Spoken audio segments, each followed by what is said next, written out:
Hi, Sarah here. Welcome back. So, this being the end of the year, and also because I am looking to move in the next 3-4 months, I like to take a look at my collection, and I think it's just time for me to parse down things I will use, things I will not use. And by things, I really just mean tarot and oracle decks at this time. I'm going to share not only some decks that I'm going to declutter, but more importantly, the questions, the reasons why. So, the first question that we should ask ourselves if we're trying to declutter is, why do I want to cull? Why do I want to declutter? Objectively speaking, there is nothing wrong or bad about having a collection of items. It's honestly quite fun to have a hobby, to have a collection of items that just bring us joy. But for me, the reason why I want to declutter is because when I look at the library of decks that I have, the rows of tarot decks on display, I just see a lot of decks that I haven't used that I don't know when I will ever use them. And I'm not in love with them enough that I feel like it warrants actually keeping them around. Mistress Ray made a really good comment in a video recently that really resonated with me. She said, "Why do we force ourselves to like things that we just don't actually like?" I like having a compact collection. It doesn't bring me joy to have a large collection, including items that I will not use or that I don't fully enjoy. I want to have a collection of items that I actually do enjoy using. When I pull out a deck that I don't really like, that I just neutrally feel about, or I just feel so about, I feel like I could just spend this time pulling cards from a deck that I actually enjoy. So like Mistress Ray said, like, why am I forcing myself to like these decks that I just don't actually like? Why don't I just spend time focusing on the decks that I actually do enjoy? So yeah, summary of this answer is I want to have decks that I actually enjoy, that I will actually read with and actually use. So that's question one. Question two, let's pull out a deck and ask this next question. The next question to ask is this deck unique or special? Is there a certain void or niche in my collection that this fills? Or does another deck do this function, do this thing better? So my example deck here is the Gentle Thrills Tarot. I initially got it because I thought the colors were really cool. I thought it was cool how the cards are, they're just drawn very differently from other types of people, other types of decks I've seen. Something that I've come to realize is that the colors in this deck can only bring the deck so far. So, like the question says, what void or niche does this fill? For a while, this deck was my like super colorful kind of deck, but I just don't really feel called to read with it. I did try throwing down some cards a few times and it doesn't really go very far for me. So here's another deck that I am exploring more, and I actually have done readings with this. This is the Spectral World Tarot, another very colorful deck. Obviously, we're gonna have to organize a little bit over here. So Spectral World is another very colorful deck, and I actually started doing some readings with this past week. There's a lot more detail in these cards here than in these cards here. And I feel like that detail makes me more intrigued to want to read with the deck as well, because there's more for me to dive in. I find that I have a limit on how many like simpler decks that I want to have. Something I did initially enjoy about this deck is that it looked busy. And I know I just said like it's actually quite simple, but the colors are actually quite busy, quite loud. And I thought that was really cool. But another deck that I have that kind of does this busy thing better for me is the Muse Tarot. So the Muse Tarot is a collage deck, but there's a lot of beautiful colors here. I feel like the colors are a lot more palatable. They're actually easier for me to look at and to absorb because there's actually contrast in these colors. There's lightness, there's darkness. There's spots with like color here, and then there's like simple backgrounds. Whereas here, this deck is all just loud, bright colors. And again, I thought I would enjoy that. But again, this deck here does the loud, bright colors better for me. So, colors and busy art, busy-ish looking stuff, like these two just are visually more appealing for me. One more thing about this deck while I'm talking about it is that in this Gentle Thrills Tarot, like a lot of the minor arcana are pips, so they're not super expressive or intuitive.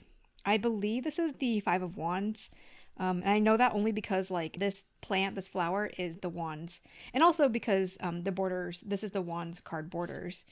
This is the Four of Wands here. This is the Two of Cups, probably. No, this is the Two of Swords, I want to say. But yeah, so, they're just pretty pip-ish.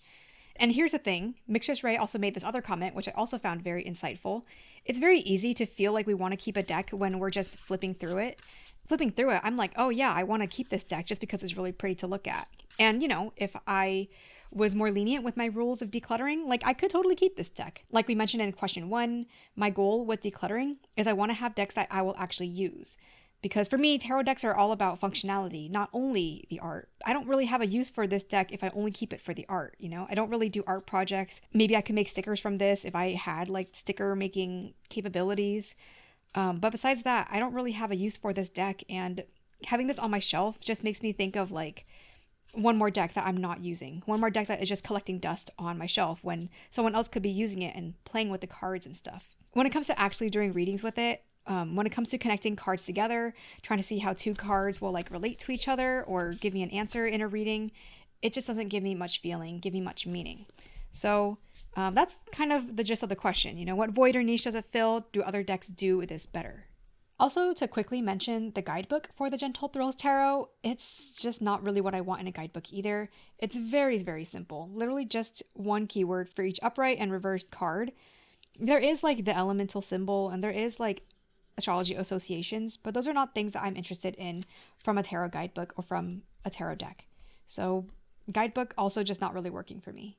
Another question that we can ask is, does this deck make me feel anything? Or is it just an I like it, a surface level type of feeling? So I include this question and I think about this because it's very easy to say, oh, I like the art. I think it's cool. I think it's neat. I like the colors. But I've come to realize that tarot for me at this point, like it's not just about like how I feel or how I think of the cards intellectually. I want to feel things. I want to feel things in my heart of hearts. I want to feel moved. I want to feel feelings. And again, it's just easy to say like, oh, I like it, but does it actually make me feel anything? So this example deck here is a Tarot of the Holy Spectrum. And I realized that in the past like year that I've had this, I've never really felt called to pull it out for readings. Even though the cards are objectively very cool to look at, the themes are very cool, the colors are cool. Like visually, it looks great. I really, really love the look of this. But when I pull it out for readings, I think there are some decks that I feel connected with like on a soul level or on an emotional level, or I feel like my experiences, my being, my personality, my identity, my whatever, like I feel connected with that deck. But this one, I just can't get beyond a surface level like I like it. And I want to have decks that I actually really fully connect with.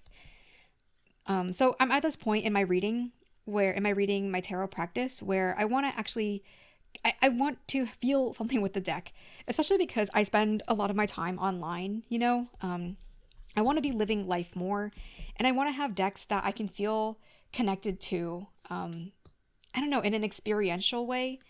I don't know if I'm talking in circles or if this makes sense for y'all listening. But let me show an example of another deck that does give me more feeling. It is the Fountain Tarot. I just pulled it out for readings again recently, and I've come to really reappreciate like the quiet, abstract vibes of this deck. I think comparing these, I can kind of see how like this deck is sometimes a little bit too literal. Like the 5 of Swords being mistakes and writing down solutions. It's kind of a very narrow interpretation of this card. I think looking at the Fountain Tarot here, I think the softness of the colors, the softness of the art does make me actually feel things. Like looking at the Empress here. Oh, I think the facial expressions is another thing. Like when we look at this King of Swords here, it looks like almost a mannequin. Of course, that's the point of the art. That's the vibe probably. Like it's kind of meant to look like a vessel for like a mannequin, I suppose. But with the Empress here, for example, like I see a very soft, gentle expression here. 6 of Wands, like I see this person has a very like victorious, joyful expression on their face. Here, the 6 of Cups, it makes me imagine looking at a bubble, looking at a crystal orb, makes me feel things and imagine different things. I feel like there's a lot of avenue for exploration. There's a lot of room for imagining, for almost poetry to come through in this deck for me that this deck does not instill in me. So that's another question to ask. Does this deck actually make me feel anything, or is it just a surface level like? And again, I reiterate, like it's okay for people to keep things that they don't actually read with. For me, keeping this deck and walking past it and keeping that like what if in the back of my mind I just don't like that feeling. It's kind of like keeping clothes for a special occasion when that occasion never comes. I'd rather just let it go, out of sight, out of mind, you know? So that's another question you can ask. Another question I can ask is, do I feel curious about the cards or the themes in this deck? So my example deck here is the Colorful Tears Tarot. I used this deck for a certain daily draw challenge, the Drop M78 challenge by Mindful Tarot. The challenge is to draw a card every day from like October all the way to December and write a detail, a discovery, and definition for each card. I knew I wanted to deep dive it and just get to know it better so that I could actually use it for readings. I wanted to really take my time studying each card in this deck, understanding the language, the vibes, the themes of this deck, because I wanted to understand it before I could like just whip it out and do readings. This deck is definitely very quirky, very different from a lot of other decks, both in themes and in art style. I was on a ride with the tapes, the Pentacles suit. I feel like the tapes as pentacles make sense. These like mixed tapes, the music, it represents like our livelihoods, our bodies, our investments. The matches kind of made sense to me, but I definitely felt a little bit confused at some of these meanings, some of the guidebook interpretations. For example, the Three of Wands here, there's this dragon creature. The guidebook mentions it's facing forward, but in my opinion, in my own style of reading, this way is facing forward, to the right, not facing to the left. Let's see, the wands were okay, but when we got to the tears suit, the cup suit, I started getting lost and getting a little bit annoyed with the deck. So here's the Seven of Cups, for example.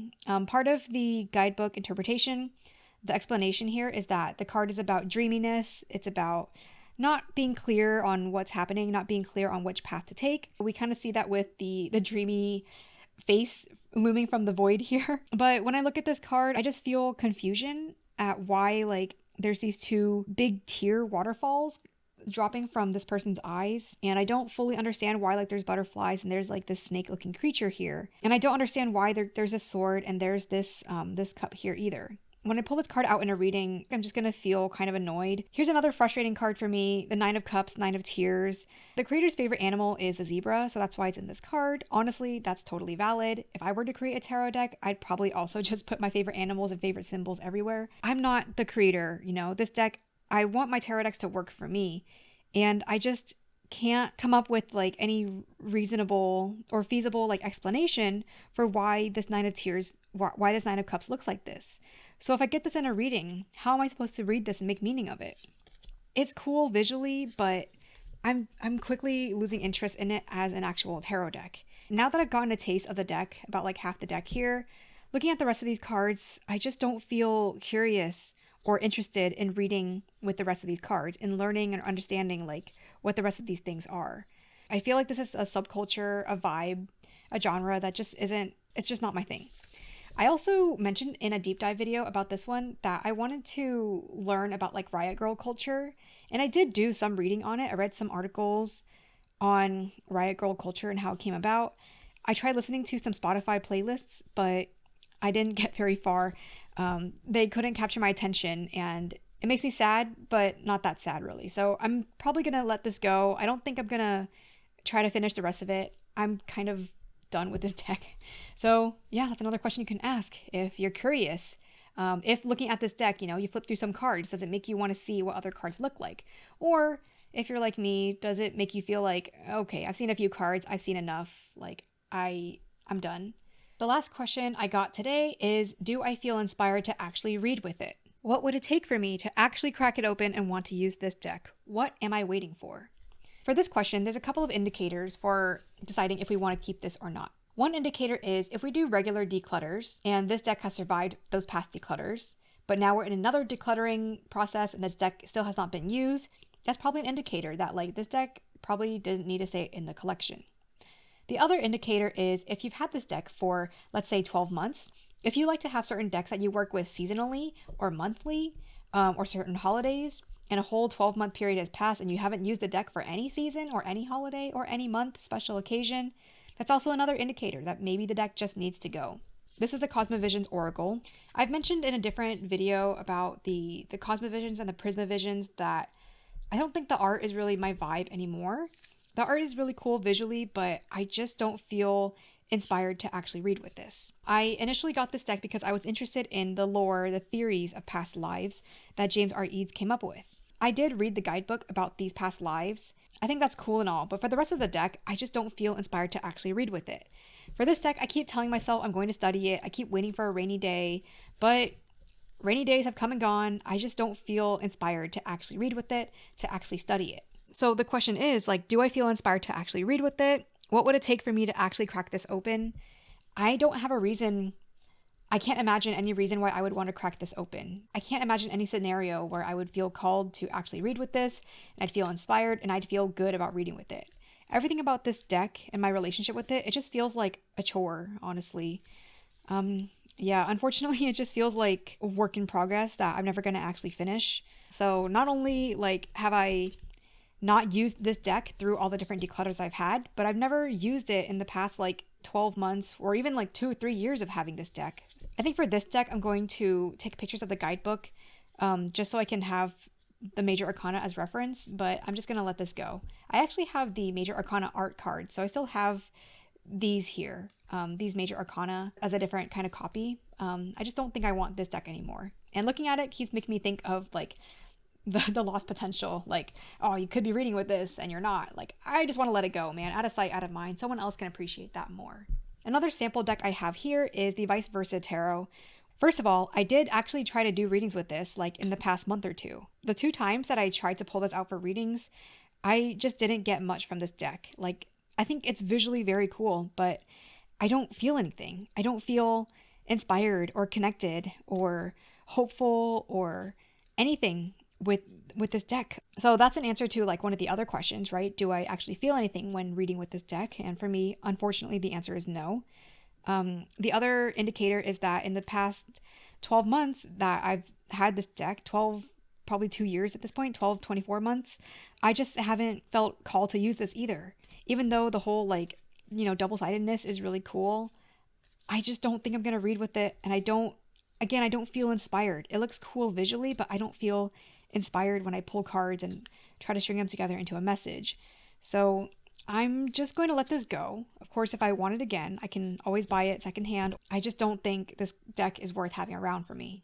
Before I close out, I want to give one quick demonstration of me trying to pull cards from a deck and just trying to walk you through my feelings, my thoughts on trying to discern if I actually like this deck or not. So I'm going to use a spread that I actually really enjoy. It's the Embrace, Focus on, Release. So general message maybe. What can I embrace? What can I focus on? What can I release? Okay, embrace, focus on, release. How funny. These 2 cards have come up like literally in the flip through, and here they are again taunting me.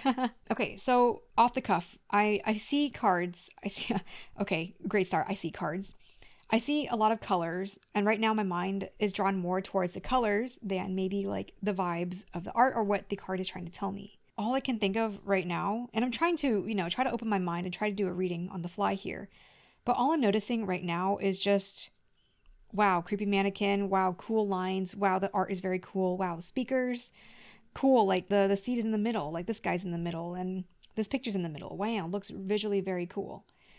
But my mind, I recognize that I just don't feel curious about exploring these cards more. I just don't feel anything that I can recognize right now. I want a tarot deck to help me feel things. I want to be able to connect it with my experiences. I want to be able to see a card and be like, oh, this really makes me think of like this and that. But yeah, with that reading, I don't feel anything. So it's just an indicator that it's going to go, but it's okay. Someone else will enjoy it more than I can. So that's a quick look at some of the decks that I'm decluttering and the reasons why. I hope that me talking through my process and sharing some of these questions and thoughts has been helpful for you if you're going on your own decluttering process, your own shaving down your collection journey. Acknowledging that I'm ready to let go of these decks, feeling like it's okay to put them out of sight and just start moving them on has felt really liberating. It's a way of letting myself off the hook. I recognize that I'm not obligated to study decks and spend time with decks that I don't feel like I enjoy. There's no reason why I have to stick around with these decks when I could just be enjoying my tarot practice with other decks that I actually do enjoy and actually want to read with. If you found this video, this thought process helpful, let me know. I'm curious to hear what other criteria you have for decluttering decks as well. If you like the topic of decluttering, I also have a couple other videos on decks that I will not buy again, So check those out if you're also interested in decluttering videos and decluttering talk. They'll be up on the screen right now if you want to watch them next. That's all I got for today. Thanks for watching. Bye.